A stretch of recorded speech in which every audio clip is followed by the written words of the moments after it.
السلام علیکم ورحمۃ اللہ وبرکاتہ۔ صلو علی الحبیب صلی اللہ تعالیٰ علی محمد صلی اللہ علیہ وسلم۔ الرحمن الرحیم، بہت مہربان رحمت والا۔ تفسیر سورۃ الجن۔ الرحمن بہت مہربان، رحمان اور رحیم اللہ تعالیٰ کے دو صفاتی نام ہیں۔ رحمان کا معنی ہے نعمت عطا کرنے والی وہ ذات جو بہت زیادہ رحمت فرمائے، اور رحیم کا معنی ہے بہت رحم فرمانے والا۔ یاد رکھیے، حقیقی طور پر نعمت عطا کرنے والی ذات اللہ تعالیٰ ہی کی ہے۔ وہی تنہا ذات ہے جو اپنی رحمت کا بدلہ طلب نہیں فرماتا، اور ہر چھوٹی بڑی ظاہری، باطنی، جسمانی، روحانی، دنیاوی اور اخروی نعمت اللہ تعالیٰ ہی فرماتا ہے۔ اس دنیا میں جس شخص تک جو نعمت پہنچتی ہے وہ اللہ تعالیٰ کی رحمت سے ہی ہے، کیونکہ اس کے دل میں رحم کا جذبہ پیدا کرنا اور رحم کرنے پر قدرت دینا، نعمت کو وجود میں لانا، دوسرے کا اس نعمت سے فائدہ اٹھانا اور فائدہ اٹھانے کے لیے اعضاء کی سلامتی عطا کرنا، یہ سب اللہ تعالیٰ کی طرف سے ہے۔ اللہ تعالیٰ کے وسیع رحمت دیکھ کر گناہوں پر بے پاک نہیں ہونا چاہیے۔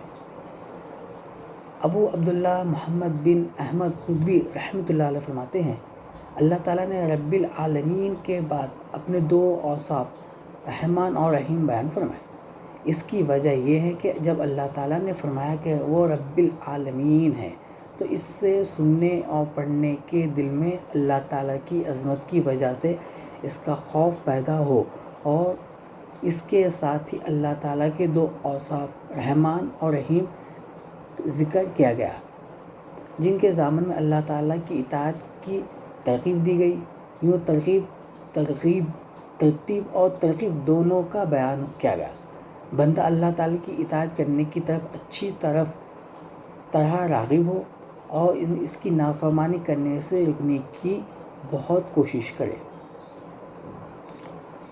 قرآن مجید میں اور مقامات پر اللہ تعالیٰ کی رحمت اور اس کے عذاب دونوں کا واضح طور پر ایک ساتھ ہی ذکر کیا گیا۔ چنانچہ میرے بندوں کو خبر دو کہ بے شک میں ہی بخشنے والا مہربان ہوں، اور بے شک میرا ہی عذاب دردناک عذاب ہے۔ اور گناہ بخشنے والا اور توبہ قبول کرنے والا اور سخت عذاب دینے والا، بڑے انعام عطا کرنے والا، اور اس کے سوا کوئی معبود نہیں، اس کی طرف پھرتا ہے۔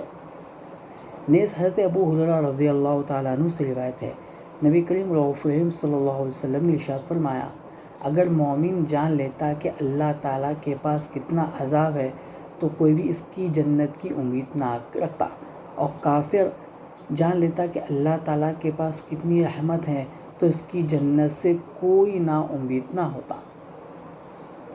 چاہے کہ وہ لہٰذا ہر مسلمان چاہے کہ وہ امید اور خوف کے درمیان رہیں، اللہ تعالیٰ کی رحمت کی وسعت دیکھ کر گناہوں پر بے پاک نہ ہو، اور اللہ تعالیٰ کے عذاب کی شدت دیکھ کر اس کی رحمت سے مایوس نہ ہو۔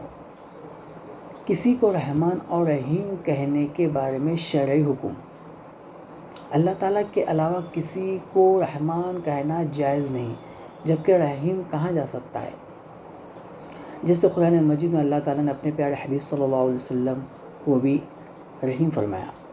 چنانچہ ارشاد فرمایا، اللہ تعالیٰ ارشاد فرماتا ہے، لَقَدْ جَاءَكُمْ رَسُولٌ مِّنْ أَنفُسِكُمْ عَزِيزٌ عَلَيْهِ مَا عَنِيتُمْ حَرِيصٌ عَلَيْكُمْ بِالْمُؤْمِنِينَ رَءُوفٌ رَحِيمٌ۔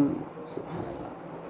ترجمہ کنز العرفان: بے شک تمہارے پاس تم میں سے وہ عظیم رسول تشریف لے آئے جن پر تمہارا مشقت میں پڑنا بہت ہی بھاری گزرتا ہے، وہ تمہاری بھلائی کے نہایت چاہنے والے ہیں، اور مسلمانوں پر بہت مہربان اور رحمت عطا فرمانے والے ہیں۔ سبحان اللہ، سبحان اللہ۔ صلو علی الحبیب صلی اللہ تعالیٰ علی محمد صلی اللہ علیہ وسلم۔